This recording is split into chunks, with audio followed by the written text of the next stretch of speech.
You may not know who Xu Beihong is, but he was one of the most well-known artists in China.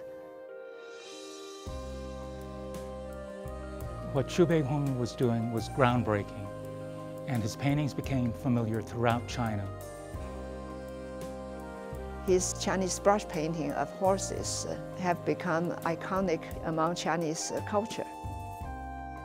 I think this exhibit is very significant to really showcase the likes of Xu Beihong, who is a giant in China and yet very much unknown in America. I think this will open up a new chapter in appreciation of the father of modern Chinese art. Hello, I'm Ron Lotzka, Curator of Asian Art at the Denver Art Museum, and I welcome you to the exhibition, Xu Beihong, Pioneer of Modern Chinese Painting.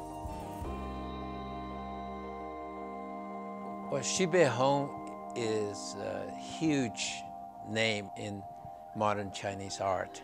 Xu Beihong was a real pioneer, and his merging of European and Chinese art was revolutionary for its time. And you could see what he learned from the West and how he integrated. Xu Beihong's life spanned from the reign of the last emperor to the founding of the People's Republic of China in 1949. If we study Xu Beihong's work, it reflects the time, the turmoil, the aspirations of China and the Chinese people. In this exhibition, you'll see paintings that depict stories from ancient history and ancient legend, but they were really used to convey a message about how Xu Beihong felt about his current situation. In the 1941 Galloping Horse, he was very worried about China's war of resistance against the Japanese invasion.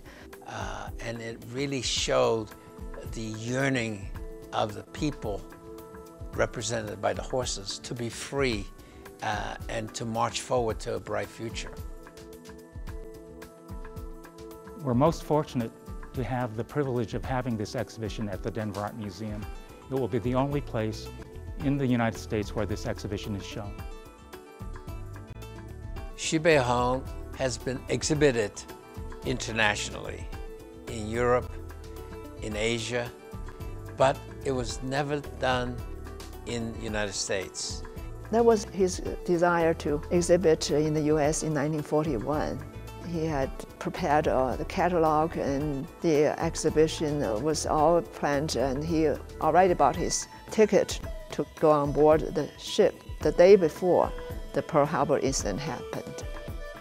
He had always wanted to have an exhibit in the United States, but the circumstances of Second World War and other interruptions had prevented that from happening. I felt that he will be very happy and very excited about this show here in Denver. That was his dream 70 years ago. I felt that he is here today because his artworks express his spirit and his feelings, and people would be able to see him through his artworks and interact with him. Yeah, I felt my father's soul is here. Xu Beihong is not known just as an artist, but also as an educator. China did not have a modern system for art education before Xu Beihong. There was a tendency of following formalities. Traditionally, Chinese painting was taught by artists copying paintings of the past masters. If artists were only following formalities, they lost their own creativity and their own self-expression. Modernizing China's art education was a very important chapter in his life. Shortly after China became a republic, in overthrowing the Manchu dynasty in 1911, they sent the vanguard of Chinese students to Europe, to France. He was among the first art students who studied in Europe. Xu Beihong brought back a style of European painting based on realism. He was able to blend this with traditional Chinese painting. He became professor of National Central University Art Department, the first Chinese artist who set up Western sketching and oil painting as systematic disciplines in China's major art institutions. Xu Beihong established a system where he encouraged artists to look at nature, to look at landscapes, flowers, birds, trees, to look at human beings. That set a new direction for Chinese painting. He was a leader in this area. He was not just an artist. Many contemporary Chinese painters would say that they owe a great deal to Xu Beihong and what he established in the teaching of Chinese art. He had major influence to the modern Chinese art and painting movement. After Xu Beihong returned to China, the first monumental oil painting that he did was Tianheng and his 500 warriors.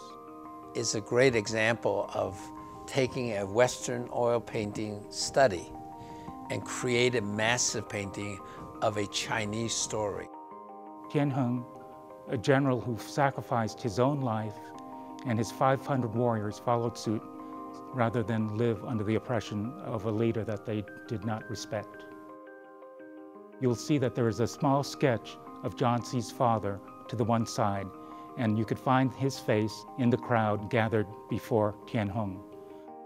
He used images of his friends. He used various people, including my father, as one of the warriors in the painting. His best friend, Mr. Xie.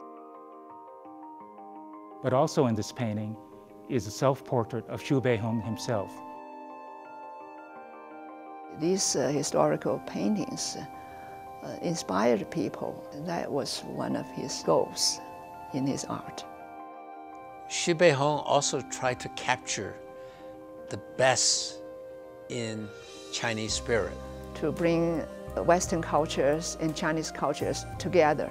Today, China is still facing the same issue, how to preserve the best part of its own culture while integrate the useful elements from the outside world.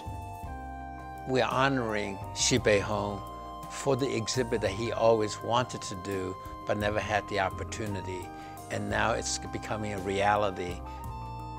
What Xu Beihong explored during his lifetime is very relevant today.